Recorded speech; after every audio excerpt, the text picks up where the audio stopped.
Okay, I have to record this part quickly because the lawnmowers have just arrived. I finished reading The Story of a New Name by Ferrante last night, and it was an amazing reread. I think the two things that I picked up the most on this reread are, number one, I'm so bad at remembering names and places.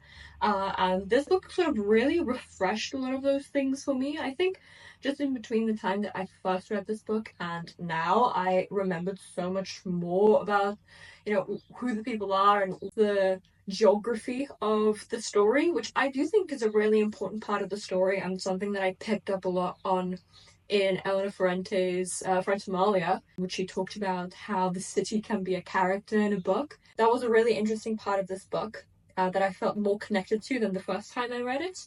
And I just really enjoyed it. I think my only criticism for this book is that it's weirdly paced. Like, there will be like a quarter of the book that's just entirely dedicated to their summer in Ischia, and then there'll be other parts of the book that is basically just one chapter for basically 4 years of Eleanor's life, which is a bit of whiplash, but I didn't really mind it that much because it does make sense in the context of the fact that, Eleanor's writing the story of her and Lila's friendship, and this summer that they had in Ischia was like one of the core things that happened that caused a rift in their relationship. So I think that's really interesting, and I do like that aspect because it can be like that, especially if you're a teenager like they were in that part of the story. A summer holiday can really just be a catalyst for so many more things just beyond that period of time. So I found that really true to how teenage girls are. It was so lovely to reread. So if you've read the Neapolitan Quartet and you are wanting to reread these books, I would highly, highly recommend it. Now for the books that I'm going to read for the rest of the video. So I don't know if I've said before, but I'm an English teacher, and one of my students has asked if we can read The Bell Jar. So I'm reading The Bell Jar with my students, which is excellent because I haven't read it before, but I obviously know a lot about what it's about. I really don't like this copy of The Bell Jar, but it's okay, it's my sister's. I really have no idea how I'm going to feel about it because I've seen so many mixed reviews from reviewers whose opinions I really trust. I think the general consensus is that this book is ahead of its time, but also that it's extremely like racist and anti-Semitic, which I don't know, man. That is it. It really depends on how Sylvia Plath does it in the book. I think it's gonna be whether I end up enjoying the story or not. Obviously, I'm not gonna enjoy the racism or the anti-Semitism, but I think there might be something for me in this story. So I'll go through it later when I've actually started reading it properly. And then the other book that I'm going to be reading is The Argonauts by Maggie Nelson. I've read Bluets by Maggie Nelson and I absolutely love that book. I also saw a stage adaptation of that book, which was fucking phenomenal. I don't know if it's playing anymore, but it was in London and it was fucking amazing. I loved it. I know a lot of people who love Maggie Nelson, this is their favorite book of hers, including my sister and one of my lovely friends as well. They've recommended this book to me many times over the years, but I wanted this particular copy because the other copy I think is very ugly. Sorry, no offense to the cover designer, but I don't like that one. I think this one is gorgeous. So I'm really looking forward to reading this one. I started it this morning and I am really enjoying it so far. It seems to be about a lot of topics surrounding gender fluidity and queerness, which I just like reading about those topics anyway and the different ways in which people discuss them. But Maggie Nelson is a memoirist and a non-fiction writer, so this is from her own life experiences, which just gives it an extra level of depth, I think. That's what I'm going to be reading for the next week or so, and I'll take you along for the ride. I hope that you enjoy the rest of the video. Thanks so much for being here.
Is it just me, or is everyone else feeling like January has just gone on for like 7 years this this time around?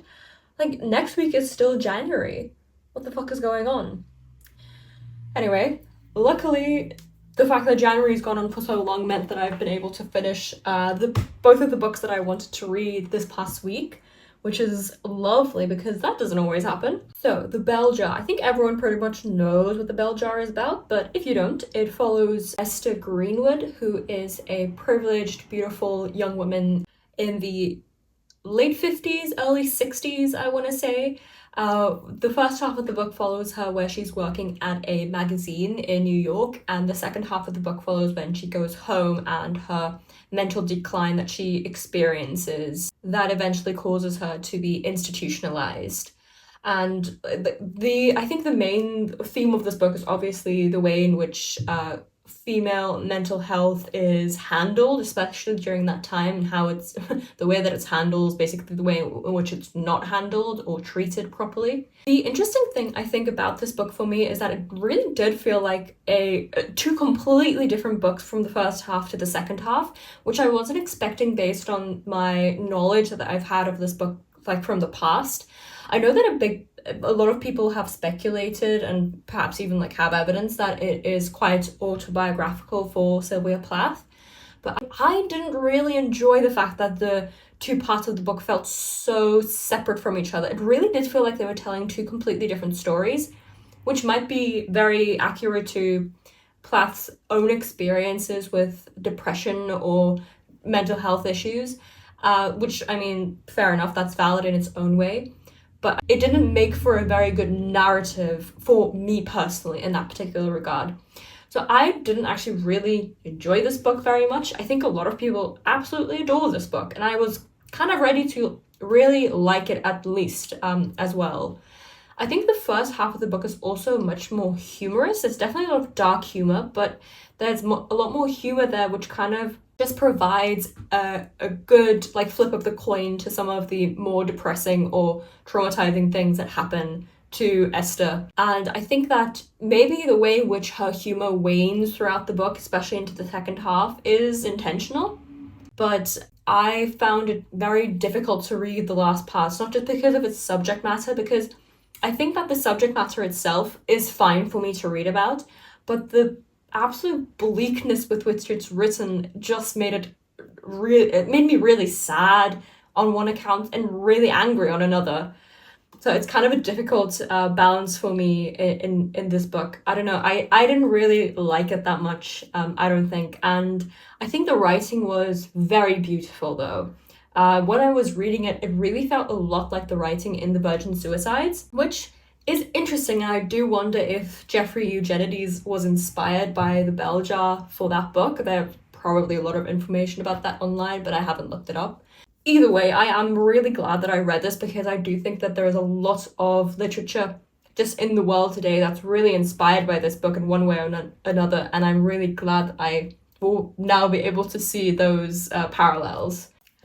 Luckily for me, though, this week wasn't a complete downer in terms of how much I like the books. And The Argonauts by Maggie Nelson is fantastic. It's one of my favorite memoirs that I've ever read. Maggie Nelson and her partner Harry, who is a gender fluid person, chronicles a lot of their relationship in this book and just the thoughts and discussions that they've had around their relationship, and in particular as well with trying to conceive a child in their marriage. And I just found it so fascinating the ways in which Maggie Nelson brought sources from a lot of different places, including people like Judith Butler or Anne Carson or other theorists who write a lot about topics surrounding queer theory and gender theory and sexuality studies, which is really fascinating. And I think this is such a good consolidation of how those concepts actually manifest into a person's personal life. There's this video of Sally Rooney that's been going around a little bit. I don't know if it's just my algorithm, because anything Sally Rooney does, whether it's now or in the past, gonna appear on my algorithm. Let's be real. I recently was reminded of this speech that she gave a couple of years ago about how in her novel she tries to take political concepts or philosophical concepts and to bring them down to the micro level, to the everyday interactions that people have with each other. And this felt like a autobiographical exploration in doing just that. I think the only aspect of this book that I didn't like as much, but that's very much like a personal thing for me, is there was a lot of discussions about motherhood and being pregnant, the whole process of pregnancy and how that changes your body and how that changes your body in relationship to your partner and to the world, and how your body after a pregnancy is never really the same again, and it can't be, and you shouldn't expect it to be. Those sorts of discussions. And I mean, I'm absolutely petrified of pregnancy and childbirth and anything to do with having children. And I mean, I'd like kids, but I don't want to be pregnant. That sounds fucking awful. If you want to be pregnant, happy for you. Could not be me though. If the human race was depending on me, I would say, well, this is the end. I think we've done enough. That is what my opinion would be. So that aspect of it, I obviously didn't connect with very much. But I will say the way in which Maggie Nelson talks about it is extremely objective, and I feel like in a way you can really apply it to other aspects of your life, or just to the world, or even with your interactions with other people. And I think it has made me a more empathetic person in that regard. Not that I think I wasn't, but just having more knowledge about anything really just arms you with the correct things to say and do and provide for someone who is in a position that you yourself might not ever be in or don't want to be in, or something like that. So this was an excellent exercise, I think, just in empathy for me, which is always important, and I love to be challenged in that way, and Maggie Nelson is an excellent challenger in that regard. And I'm really looking forward to reading more of her books. I really want to reread Bluets as well now.